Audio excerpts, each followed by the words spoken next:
नमस्कार दोस्तों, स्वागत है आपका आज की इस वीडियो में। आज हम आपके लिए लेके आए हैं टाटा पंच सीएनजी के दो वेरिएंट। आज हम इनका कंपैरिजन करने वाले हैं और आपको बताएंगे कौन सा आपके लिए ज़्यादा वैल्यू फॉर मनी रहेगा। सबसे पहले मैं आपको वेरिएंट्स की डिटेल बता दूं तो पंच सीएनजी में आपको टोटल 5 वेरिएंट जो है वो ऑफर किए जाते हैं। सबसे पहले हो गया प्योर वेरिएंट, उसके बाद आता है एडवेंचर वेरिएंट, फिर आता है आपके पास एडवेंचर रिदम, फिर आता है accomplished and then top model आता है अकम्पलिश्ड डेजल एस। आज हम जो कंपैरिजन करने वाले हैं वो करने वाले हैं प्योर वेरिएंट का, यानी कि बेस वेरिएंट का, और उससे ऊपर आता है एडवेंचर, तो एडवेंचर वेरिएंट का। ठीक है, आपको कौन सी लेनी चाहिए वो क्लियर हो जाएगा। प्राइसिंग की बात करें तो प्योर वेरिएंट आपको एक्स शोरूम पड़ जाएगा 7,10,000 रुपए का, और अगर आप इस गाड़ी को ऑन रोड लेते हो तो लगभग आपको 8,10,000 रुपए के आसपास ये ऑन रोड मिल जाएगी गुड़गांव में।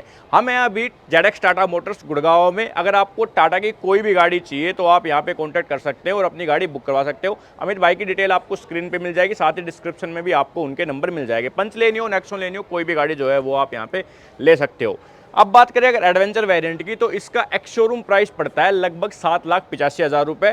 तो आप ये समझ लो कि आपको 85,000 रुपए ज़्यादा देने पड़ेंगे एडवेंचर वेरिएंट पे। अब आपको क्या 85,000 रुपए में उतने फीचर मिलते हैं कि आपको ये वेरिएंट लेना चाहिए या फिर आपको बेस वेरिएंट लेना चाहिए, मेनली ये क्लियर होगा इस वाली वीडियो में। इसके ऊपर एक वेरिएंट और आता है एडवेंचर रिदम, जो कि लगभग आपको 40-50,000 रुपए जो है ज़्यादा कॉस्ट करेगा इससे ऊपर। उसकी भी डिटेल्स मैं आपको इस वीडियो में बता दूंगा कि उसमें आपको और 2-3 फीचर्स क्या एक्स्ट्रा मिलते हैं। तो चलिए शुरुआत करते हैं वीडियो की। चाबी में दिखाना चाहूंगा सबसे पहले आपको, ये एडवेंचर वेरिएंट की चाबी है। इसमें आपको फ्लिप की मिल जाती है, साथ ही आपको रिमोट अनलॉक के जो है वो सारे फीचर्स मिल जाते हैं। एक फीचर और आता है चाबी में, आपको फॉलो मी हेडलैम्प्स जो है वो मिल जाएंगे। लेकिन बेस वेरिएंट में आपको मैनुअल सेंटर लॉकिंग मिलेगी, कोई भी रिमोट की का फीचर नहीं मिलता और ना ही आपको कोई भी फॉलो मी हेडलैम्प का कोई फीचर मिलता है। फ्रंट से आप गाड़ी का डिजाइन देखोगे तो आपको कोई भी डिफरेंस जो है वो यहाँ से नहीं पता चलेगा। दोनों गाड़ियों का डिजाइन जो है वो सेम है, जो कलर आते हैं दोनों गाड़ियों में वो भी आपको सेम मिलेंगे। ऐसा नहीं है कि आपको कुछ कलर जो है वो कम मिलेंगे या इसमें कुछ कलर ज़्यादा मिलेंगे।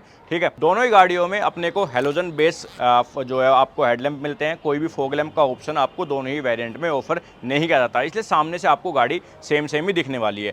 जो दूसरा डिफरेंस आप देख पाओगे वो देख पाओगे गाड़ी के टायर्स में। टायर हालांकि दोनों गाड़ियों के सेम है, लेकिन जो डिफरेंस है वो आपको व्हील कैप का आएगा। अभी फिलहाल के लिए जो है वो दोनों में ही व्हील कैप लगे हुए हैं, लेकिन आपको बेस वेरिएंट में व्हील कैप का कोई भी ऑप्शन नहीं आता। हालांकि आपके रिम जो है वो बेस वेरिएंट से ब्लैक कलर के आते हैं। टायर का साइज़ देखोगे आप तो टायर का साइज़ दोनों गाड़ियों में एग्जैक्ट आपको सेम दिखेगा। 185/70 R15 के जो है वो टायर आते हैं। सामने आपको डिस्क मिलते हैं, पीछे आपको पंच में ड्रम ब्रेक का ही जो है वो ऑप्शन दिया गया है। क्लैडिंग्स जो है वो दोनों गाड़ियों में आपको सेम मिलेगी। दूसरा और मेजर डिफरेंस आपको दिखेगा ओआरएम्स पे। ये गाड़ी के जो ओआरएम्स है वो पहली बात तो आपको बॉडी कलर मिलेंगे, साथ ही आपको इलेक्ट्रिक एडजस्टमेंट के फीचर के साथ मिलेंगे एंड इंडिकेटर भी आपको ओआरएम के ऊपर दिए जाएंगे। यहाँ पे आपको ब्लैक कलर के ओआरएम मिलते हैं, कोई भी इलेक्ट्रिक एडजस्टमेंट का फीचर नहीं है, आपको हाथ से ही जो है वो ये एडजस्ट करने पड़ेंगे। एंड साथ ही जो डोर हैंडल्स है ना वो भी आपको बॉडी कलर नहीं मिलने वाले, लेकिन एडवेंचर में डोर हैंडल्स आपको बॉडी कलर मिलने वाले। ऊपर दोनों में ही आपको कोई भी रूफ रेल्स का ऑप्शन जो है वो नहीं मिलता, बाकी साइड से कोई भी आपको ऐसे डिफरेंस जो है वो नहीं दिखेगा। देन अपने पास ऊपर जो है वो प्योर वेरिएंट में एंटीना का ऑप्शन नहीं आता, एडवेंचर में अपने को एंटीना का ऑप्शन भी मिल जाता है। दोनों ही गाड़ियों की जो टेल लैंप है वो हेलोजन बेस्ड आती है। टॉप मॉडल में आपको ये भी एलईडी मिलेगी एंड बाकी आपको आईसीएनजी की बैजिंग जो है वो दोनों ही गाड़ियों में दिख जाएगी। देखो अब और कोई डिफरेंस जो है वो आपको नहीं पता चलेगा। पीछे से दोनों बिल्कुल सेम है, 2 पार्किंग सेंसर से। कैमरा आपको ना तो एडवेंचर में मिलता है ना आपको प्योर में मिलता है। हाँ, लेकिन अगर आप एडवेंचर रिदम लेते हो तो आपको रिवर्स पार्किंग कैमरा जो है वो ऑफर किया जाता है और गाड़ी में अंदर जो स्क्रीन है वो भी आपको बड़ी ऑफर की जाती है। तो वो भी थोड़ा सा जो है वो वैल्यू फॉर मनी प्रोडक्ट आपके लिए हो जाता है। बता दूंगा अंदर चल के उसमें और 1-2 फीचर्स क्या ज़्यादा मिलते हैं। ठीक है, अब बात करते हैं जी बूट की। तो इलेक्ट्रोमैग्नेटिक बूट ओपनिंग का फीचर आपको दोनों ही गाड़ियों में मिलता है। यहाँ पे आपको पार्सल ट्रे का फीचर जो है वो भी जा जाता है। पंच का पता है आपको ड्यूल सिलेंडर जो है वो टेक्नोलॉजी में आती है, ट्विन सिलेंडर टेक्नोलॉजी, जिस वजह से बूट जो है वो काफ़ी बढ़िया यहाँ पे हो जाता है। हाँ, ये देखो, अगर आप ये व्हील कैप नहीं लगवाते हो ना तो आपको बाई डिफ़ॉल्ट ये छोटे वाले व्हील कैप जो है वो मिलते हैं बेस वेरिएंट में, तो ये लगवा लो, सही है। 1500-1600 के आसपास के जो है वो व्हील कैप की कॉस्ट है। पार्सल ट्रे जो है वो आपको बेस वेरिएंट में ही मिल जाती है पंच के, तो उससे कोई दिक्कत नहीं है। और ट्विन सिलेंडर टेक्नोलॉजी जैसे मैंने आपको बताया मिलती है गाड़ी के अंदर। अब ये काफ़ी एक अच्छी टेक्नोलॉजी है मेरे हिसाब से, इस वजह से गाड़ी काफ़ी वैल्यू फॉर मनी हो जाती है। क्योंकि आप देखो पूरा का पूरा ही बूट जो है वो आपका बच गया और आपकी इस गाड़ी CNG में भी जो है वो आपको मिल गई। अब आप सोचोगे स्पेयर व्हील कहाँ गया, तो स्पेयर व्हील जो है वो गाड़ी के नीचे दिया गया है, और ये भी जो आपके टायर का साइज़ है ना उसी साइज़ का स्पेयर व्हील दिया गया है, तो कोई कॉस्ट कटिंग जो है वो नहीं की गई है। तो जी फीचर्स में तो यही डिफरेंस था। अब अंदर चलते हैं, अंदर है जी मेजर डिफरेंस फीचर्स का। बाहर से तो यही छोटी मोटी चीज़ें जो है वो आपको अलग मिलती है। अंदर पहले मैं आपको पीछे वाली सीट दिखाता हूँ। तो यहाँ पे आप देख पाओगे ड्यूल टोन का इस्तेमाल जो है वो किया गया है, लेकिन आपको मैनुअल जो है वो विंडोज़ मिलती है पीछे वाली बेस वेरिएंट में। वहाँ पे आपको ये ऑटोमेटिक जो है वो मिलने वाली है। इसके बाद आप देखोगे तो जो हेडरेस्ट है वो भी आपके एडजस्टेबल नहीं आते। 3 पॉइंट सीट बेल्ट आपको 2 आती है, एक लैप सीट बेल्ट आती है, और कोई भी आपको आर्मरेस्ट वगैरह नहीं मिलता। एंड पीछे कोई भी चार्जिंग वगैरह की व्यवस्था जो है वो भी नहीं दी गई। रूफ पे देखोगे तो पीछे कोई भी लैंप नहीं है, सामने एक आपको हेलोजन बेस लैंप जो है वो मिलता है। अब चलते हैं आगे और फिर अपन बात करेंगे वो वाले वेरिएंट की। यहाँ पे आपको पावर विंडोज़ के कंट्रोल मिल जाते हैं। दोनों ही विंडो जो है वो आपकी मतलब ऑटो नहीं आती। ड्राइवर साइड वाली विंडो भी ऑटो डाउन फीचर के साथ नहीं आती। कोई भी स्पीकर का ऑप्शन नहीं आता, कोई भी ट्विटर वगैरह का ऑप्शन नहीं आता, क्योंकि गाड़ी में कोई भी आपको म्यूजिक सिस्टम नहीं मिलता, छोटा मोटा भी नहीं मिलता 2 दिन वाला। सीट हाइट एडजस्टमेंट का ऑप्शन जो है वो भी आपके पास यहाँ पे नहीं आता। और इधर आप देखोगे तो हल्का सा स्पेस है, और CNG का एक बटन जो है वो दिया गया है, यानी कि पेट्रोल में और CNG में आप यहाँ से शिफ्ट कर पाओगे। अब बात करते हैं जी स्टीयरिंग की। स्टीयरिंग पे कोई भी लेदर की रैपिंग नहीं है, कोई भी कंट्रोल्स जो है वो नहीं है, बट आपका जो स्टीयरिंग है वो टिल्ट के हिसाब से एडजस्ट होने वाला आपको मिलता है। तो ये ठीक है, सीट की हाइट नहीं मिल रही तो कोई बात नहीं, आपको स्टीयरिंग जो है वो एडजस्टेबल यहाँ पे दिया जाता है। MID ऑन करके दिखाता हूँ। तो MID आपको दोनों ही गाड़ियों में जो है वो सेम, बिल्कुल सेम मिलने वाली है। यहाँ पे हल्की सी आपको डिटेल मिलती है। लेफ्ट साइड में आपका जो है वो टैकोमीटर का मिलता है, राइट साइड में आपकी पेट्रोल की, और ऊपर यहाँ पे CNG की इन्फॉर्मेशन जो है वो दी गई है। ठीक है, MID कोई दिक्कत नहीं है। आपको बताइए ये तो टियागो में भी आती है, अल्ट्रो, सब में जो है जितनी भी CNG गाड़ी है इनकी सब में यही आती है। लेफ्ट साइड में वाइपर्स के, राइट साइड में आपके हेडलैम्प के, कोई भी ऑटोमेटिक हेडलैम्प वगैरह के फीचर भी यहाँ पे ऑफर नहीं किए जाते। बाकी डैशबोर्ड कंप्लीट प्लास्टिक का है। थोड़ा सा ये जो मटेरियल दिया है इससे थोड़ा ड्यूल टोन वाली फीलिंग जो है वो आपको आ जाएगी। यहाँ पे सब कुछ एकदम खाली आएगा। नीचे मैनुअल AC आता है, लेकिन फील आपको ऑटोमेटिक की दे देगा, पर है ये मैनुअल। ठीक है, यहाँ से फैन स्पीड आप बढ़ा सकते हो, और बाकी ये सब कुछ है। यहाँ पे हल्का फुल्का स्पेस जो है वो आपको मिलता है। इसके बाद CNG गाड़ी आपको बताइए सिर्फ मैनुअल में आती है, तो 5 स्पीड का आपको मैनुअल गियरबॉक्स ये दिया गया है। लेदर की बढ़िया फिनिश यहाँ पे दी गई। एक 12 वोल्ट का सॉकेट आपको मिल जाता है चार्जिंग वगैरह के लिए। बाकी तो हैंड ब्रेक है, 2 कप होल्डर्स है। यहाँ पे आपको स्पेस मिलता है। कोई भी कूलिंग का, इल्यूमिनेशन का फीचर जो है वो नहीं आता। सेफ्टी के लिहाज से दोनों गाड़ियों में सेम फीचर आते हैं। 2 एयरबैग आते हैं, ABS EBD आता है। बाकी ऐसे कुछ जो है वो एक्स्ट्रा चीज़ें नहीं ऑफर करती टाटा। लैंप का मैंने आपको बता दिया। IRVM यहाँ पे आपका मैनुअल भी नहीं आता, नॉर्मल IRVM है। ठीक है, और इस तरफ कुछ नहीं है, एंड इस तरफ भी आपको टिकट होल्डर जो है सिर्फ वो दिया गया है। ठीक है जी, ये था बेस मॉडल है, तो आपको बिल्कुल ही जो है वो बेसिक चीज़ें दी गई है। कोई आलतू फालतू की चीज़ें नहीं है, कोई भी मतलब एक्स्ट्रा कुछ नहीं है। गाड़ी का रेट भी देखो ना आप, तो सही है। CNG में आप और गाड़ियाँ देखते हो तो उनका रेट ज़्यादा जाता है, और फीचर्स भी वो इतने ऑफर करते हैं। टाटा की ये पंच CNG है बेस वेरिएंट, काफ़ी वैल्यू फॉर मनी साबित होता है वैसे तो। अब यहाँ पे देखो, पहले पीछे वाला डोर मैं आपको दिखा देता हूँ, फिर दिखाऊंगा आगे वाला डोर। यहाँ पे आपको डिफरेंस पता चल जाएगा। सबसे पहले तो ये देखो, आप कलर स्कीम जो है वो चेंज हो गई।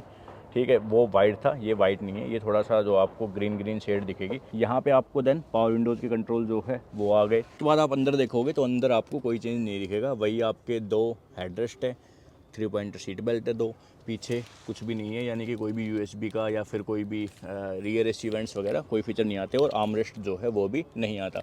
तो पीछे बस यही चेंज है आपके डोर में, बाकी सब कुछ सेम है। अब आगे क्या क्या चेंजेज है वो दिखाते हैं आपको। तो आगे आप यहाँ पे देखो, सारे पावर विंडोज़ के कंट्रोल जो है वो आपके पास आ गए। ठीक है, देन अपने पास ORM के जो है वो कंट्रोल्स आ गए। अब ये फोल्ड नहीं होते, सिर्फ इलेक्ट्रिक एडजस्ट जो है वो आप इनको कर पाओगे, फोल्ड नहीं कर पाओगे। और चाबी लगा के एक बार मैं आपको ऑटो अप ऑटो डाउन वाला और दिखा देता हूँ। मेरे हिसाब से तो नहीं आता, हाँ नहीं आता, ना ऑटो अप आता है ना ऑटो डाउन आता है। नीचे कोई भी सीट हाइट एडजस्टमेंट का ऑप्शन जो है वो आपको एडवेंचर में भी नहीं मिलता, वो जाके आपको मिलेगा एकम्प्लिश्ड में। ये थोड़ी सी मेरे को गलत बात लगती है टाटा वालों की, क्योंकि इस प्राइस पे देना चाहिए। बेस मॉडल में चलो फिर भी भाई एक बार आप ना दे दे कोई बात नहीं, लेकिन यहाँ पे देना चाहिए, वो इन्होंने नहीं दिया। अब स्टीयरिंग पे आप चेंज देख पाओगे, मीडिया के कंट्रोल्स आपके यहाँ पे ऐड हो गए हैं। बाकी स्टीयरिंग इसका भी वही टिल्ट के हिसाब से ही सिर्फ एडजस्ट होता है। वाइपर्स वही है नॉर्मल वाले, और हेडलैम्प भी अपने नॉर्मल वाले ही जो है वो दिए गए हैं, यानी कि ऑटोमेटिक नहीं आते। MID का मैंने आपको बता दिया था, सेम मिलती है। टॉप मॉडल में भी जो है वो आपको बिल्कुल सेम ही MID देती है टाटा। अब जी डैशबोर्ड पे आपको अगेन हार्ड प्लास्टिक, ये उस वाइट मटेरियल की जगह ग्रीन आ गया। ये आ गया अब आपको एक चीज़ एक्स्ट्रा, ये है 2 दिन का ऑडियो सिस्टम, और यहाँ पे बस आप ब्लूटूथ कनेक्टिविटी कर पाओगे, साथ ही आप आईपॉड कनेक्टिविटी कर पाओगे, रेडियो वगैरह चल जाएगा। तो ये है, बस ये मान लो कि आपके पास एक म्यूजिक आ गया, आपको गाड़ी में 4 स्पीकर आ गए, ठीक है। एडवेंचर वेरिएंट में एडवेंचर रिदम अगर आप लेते हो, देखो एडवेंचर रिदम लेते हो ना, तो ये आपका 7 इंच का हो जाएगा बड़ा वाला, जिसमें आप एप्पल कारप्ले, एंड्रॉइड ऑटो सारी चीज़ें चला पाओगे। साथ ही आपको 2 ट्विटर का ऑप्शन जो है वो भी मिल जाएगा, और उसके साथ आपको पीछे वाला कैमरा जो है वो भी मिल जाएगा। तो वो मेरे हिसाब से थोड़ा सा ज़्यादा वैल्यू फॉर मनी हो जाता है, अगर आप वो 7 इंच के उससे काम चला सकते हो। अगर आपको एंड्रॉइड वगैरह लगवाना है या फिर कोई और लगवाना है, फिर तो आप ये उठा लो या फिर आप बेस उठा लो, कोई दिक्कत नहीं है। देन अपने पास कुछ बटन्स जो है ये एक्स्ट्रा आ गए, ये मीडिया के रिलेटेड चीज़ जो है वो सारे बटन्स आपको मिलते हैं, वॉल्यूम का, ट्यूनिंग का, होम बटन, बाकी आईपॉड कनेक्टिविटी वाले सारे। देन एसी जो है वो सेम ही मिलता है, यानी कि मैनुअल आपको मिलेगा। नीचे एक चीज़ें और चेंज होगी कि आपको एक यूएसबी का पोर्ट मिलने लग गया यहाँ पे, जो आपको इससे कनेक्ट करवाएगा, और 12 वोल्ट का सॉकेट जो है वो वहाँ से शिफ्ट होके यहाँ पे आ गया। एंड यहाँ पे थोड़ा सा आपके पास एक्स्ट्रा स्पेस जो है वो बन गया, वो आपने बेस वेरिएंट में देखा ना, हल्की सी यहाँ पे अलग सा एक डब्बा सा बना हुआ था, तो वो हट के ये आ गया, थोड़ा ज़्यादा बेटर लगता है, ठीक है। ये देखो यहाँ पे 12 वोल्ट का सॉकेट अब हट गया है, वहाँ पे चला गया।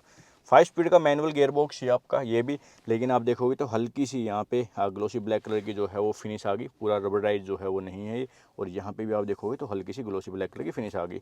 ये अपने पास वही है लेदर, और ये वाला जो कंपार्टमेंट है ये आपका बिल्कुल ही सेम आपको मिलने वाला है। इसमें भी कोई चेंज नहीं है, कोई इल्यूमिनेशन ऐड नहीं हुई, कोई भी कूलिंग का फीचर जो है वो ऐड नहीं हुआ। और सेफ्टी का मैंने आपको बता ही दिया था, यहाँ पे भी आपको 2 एयरबैग जो है वो ऑफर किए जाते हैं। अब इसके IRVM में आपको चेंज आ जाता है, ये आपका मैनुअल जो है वो डिमिंग के साथ आ जाएगा, तो ये एक बेनिफिट हो जाएगा। बाकी ये वाला कंपार्टमेंट सेम है। वैनिटी मिरर ऐड हो गया है, और इस तरफ आपको टिकट होल्डर मिलता ही है। तो जी ये थे चेंजेस आपकी अपने बेस वेरिएंट की और एडवेंचर वेरिएंट में। देखो जिसको बाहर से कोई काम नहीं करवाना, उनके लिए ये वाला वेरिएंट काफ़ी वैल्यू फॉर मनी है। बट मैं तो फिर भी कहना चाहूँगा कि एडवेंचर के ऊपर आप एडवेंचर रिदम ले लो, तो फिर ज़्यादा आपके लिए वैल्यू फॉर मनी हो जाएगा। आपको कोई चीज़ जो है वो बाहर से करवाने की ज़रूरत नहीं है। लेकिन अगर आप बाहर से काम करवा सकते हो तो आप वो ले सकते हो, बट 85,000 रुपये ठीक है मेरे हिसाब से इसके लिए देना ना, ये वाले वेरिएंट के लिए 85,000 रुपये देना बिल्कुल ठीक है। आप एडवेंचर वेरिएंट चूज कर सकते हो। इंजन वगैरह की बात करें अपन तो 1.2 लीटर का इंजन आता है दोनों ही गाड़ियों में। 3 सिलेंडर इंजन है, CNG के साथ जो है वही आपको मिलेगा। एवरेज की बात करें तो जी एवरेज आपको दोनों ही गाड़ियाँ क्या मतलब पंच जो है वो आपको दे देती है भाई 25-26 की एवरेज दे देती है हाईवे पे, और सिटी में आपको 22-23 की एवरेज दे देगी, कोई ऐसी दिक्कत नहीं है। देखो मारुति की जितनी एवरेज तो नहीं देती, उसके पीछे रीज़न है क्योंकि गाड़ी 5 स्टार है, ज़्यादा लोहा लगाया है, वेट गाड़ी का ज़्यादा है, तो इस वजह से गाड़ी भारी है, इसलिए कम भी एवरेज देती है। और थोड़े से टाटा के इंजन ना मारुति से कम रिफाइंड है, तो उस वजह से भी एवरेज में हल्का फुल्का आपको डाउन मिलेगा। बट ओवरऑल एक पैकेज देखोगे ना आप तो काफ़ी बढ़िया पैकेज है। एक माइक्रो SUV है, आपको कहीं पे भी जो है देखने की ज़रूरत नहीं है, यानी कि अच्छी गाड़ी की जो है वो ग्राउंड क्लियरेंस है, आप आराम से निकाल सकते हो, और सेफ़ है, वो तो एक बड़ा फ़ायदा है ही। साथ ही आपको बूट स्पेस मिल रहा है CNG गाड़ी में। बाकी आप कोई भी CNG गाड़ी देख लो उसमें बूट स्पेस नहीं मिलता भाई, इसमें आपको बूट स्पेस भी ऑफर किया जा रहा है, ठीक है। तो ये थी जी सारी चीज़ें पंच CNG के बारे में। हमने आपको बेस वेरिएंट, एडवेंचर वेरिएंट दोनों का एक बता दिया कंपैरिजन कि कौन सी आपको लेनी चाहिए। अपने चैनल पे आएगा एडवेंचर रिदम का, और फिर उसके ऊपर एकम्प्लिश वेरिएंट आता है, उनका कंपैरिजन भी जल्दी आएगा। तो चैनल को सब्सक्राइब कर लो। ये वाली वीडियो आपको अच्छी लगी है तो वीडियो को लाइक कर दो, शेयर कर दो, और मिलते हैं आपसे फिर हम अगली वीडियो में। Thank you so much for watching this video.